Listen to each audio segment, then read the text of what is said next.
Good morning,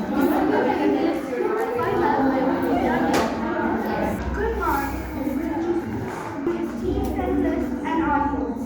I am Hania, a student child psychologist from the University of Harvard. And today I will be the moderator for today's discussion. Our topic for today is impact of online games on youth. This topic is important because everyone is playing games, so we should definitely know the pros and cons for this topic. So first I will be introducing our panelists.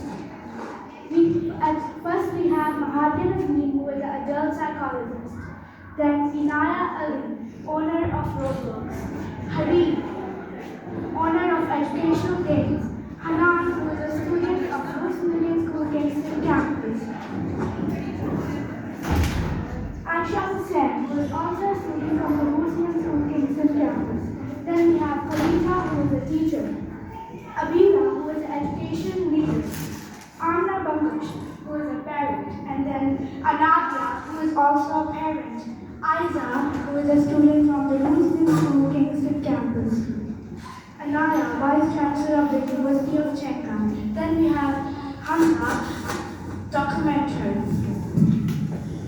So we should first look at the psychologist's view. Mahatya, could you please give your point of view? Well, I think psychology is being affected by Ways to parents who are all play with the children. So Anna, what do you like to share? I would like to share that It is about parental guidance, but we are doing our job. We are giving them guidance. But what's the point of you making such games, violent for games? Why are you making them?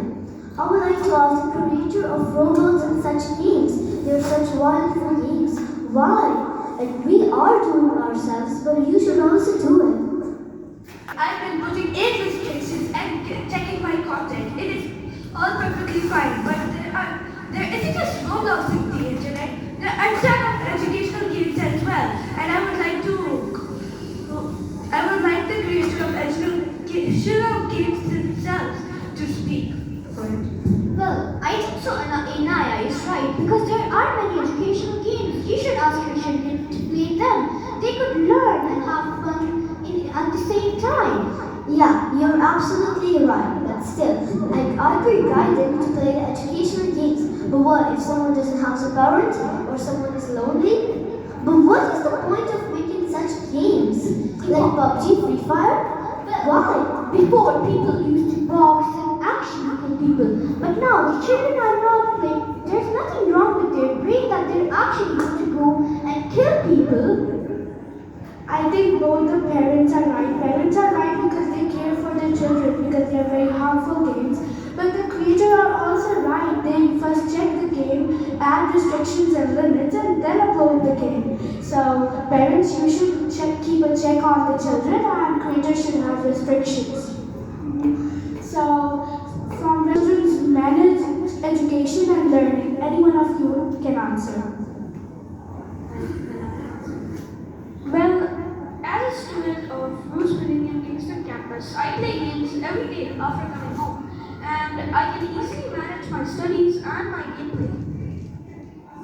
What strategy? My strategy is that I plan out my day as soon as I wake up. I write it down somewhere, and I'm like, okay, I'm going to do this, and I'm going to follow this plan. That seems instructive. We would like to ask our teacher Khadija to share her point of view. So children play all day and night, which is bad for their health because they're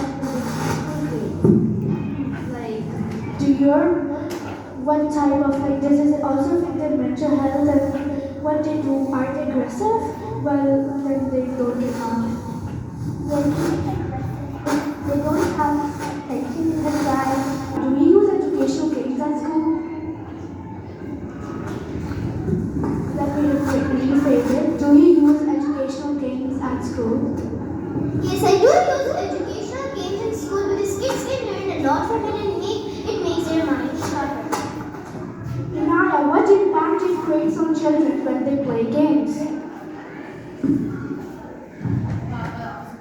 Can you please repeat your question? I didn't hear. Christmas. Naya, what impact it creates on children when they play games? Well, in my opinion, it has a great impact on children because it can improve their thinking. Of the students who are really playing the games, what do you have to say, Hania? You can talk. You guys are really making a big deal out of it. Like we children, we know how to play games. It's not like I'm gonna play a shooter game and follow it. Take a gun outside and kill someone. I mean, we children know what's good for us. You absolutely do. So, Aisha, does it affect your marks? Well, it doesn't affect my marks because I think video games such as Duolingo help us learn new languages and maths through puzzles, science Builds creativity. So, Aisha, so does games help you distract or relax? It helps us relax. It sometimes distracts us because we forget to do our homework while playing games. Thank you. Now, our documenter, Hamda Nadeem. Please share your 2 cents with us. So, video games can be entertaining, they are entertaining, but they're also negative. So, first of all, kids can get addicted, and kids can also get aggressive if they play violent games like PUBG, Free Fire, Call of Duty, or even Fortnite. But when played in moderation, multitasking, problem solving, decision making, and even teamwork are part of these online. Can you tell me some good game that you just should play? Monster Hunter. Monster Hunter is a really good game. I even used to play when I was little kid. A message for the parents and the teachers are video games are negative, but sometimes they can be positive too, making you learn. But the negative things are really pointed out. People can get much a very great message. If someone wants to ask questions from the audience, you have the chance. Am I? Yes, I have a question to all of you. If anyone can answer, it's okay. If there are no games, there are no apps, there is no knowledge, there is no success.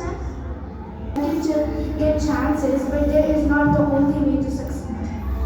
Okay. Again, if in our times there was no internet, there was no games, but we are already, alhamdulillah, successful, we are doing our well, then what can you say there is no? Exactly. Apps are just tools. They make things easier, but or great success is just from effort, and books also matter. Yes, books are always matter. Thank you. Actually, in the like past times, people were used to not having things that nowadays like people have apps and stuff. They were used to playing outside, playing in the streets, playing old games. Nowadays, people are really interested in games and not interested in making friends and playing outside and interacting, being social. They're stuck in phones, mobiles, and they're not interacting with other people like people in the old times used to. Okay. Next, I want to say why we have to make our mind to stay always inside. Why we not go outside? So like the games are get very addicting. So like kids are just as like Anabia said, that games can get very addicting and people just don't want to go outside and we focus on gaming more than making friends. So like the people don't have many friends these days, so they just don't gather and play this game. My question is to Mahadia. You are an adult psychologist? Okay. Games are not only bad, they're useful. I've done some research and in the military, they use simulations to teach pilots how to drive jets. And it's actually safer because if you give a pilot a jet and ask him to drive, he'll get into a really bad accident. If the all apps are safer, then the bad apps downloaded by the kids, small kids. Then we parents are worried. Kids are playing Firefox. People are playing PUBG. Why there are no restrictions? And you see, parents also have to put on restrictions. apps that allow you to put restriction on specific apps? I think I never see any restriction or any area and any app. I'll help you find the solution. Okay, thank you. Limitations or anything that you can utilize your time according to the schedule, busy routines. Restrict yourself from the busy schedule, the homeworks and everything that you're doing, and you are indulging to the games and you don't know the time, you're lacking the. We can make a timetable or anything like that. Then how can you control yourself? Can you explain? It may be helpful for our parents. Like we can make our like a timetable or just make a mind map or something like that in our mind that we are going to do this. We're going to do our homework after playing games. Like or we could also like do this and punish ourselves if we don't. This kind of discussion, we were in dilemma that are the games good or bad, but this goes on the favor side. We should not ban the games, we should just limit them, and parents should guide their children and keep a check on them. And creators and other people, they should have restrictions, and we should all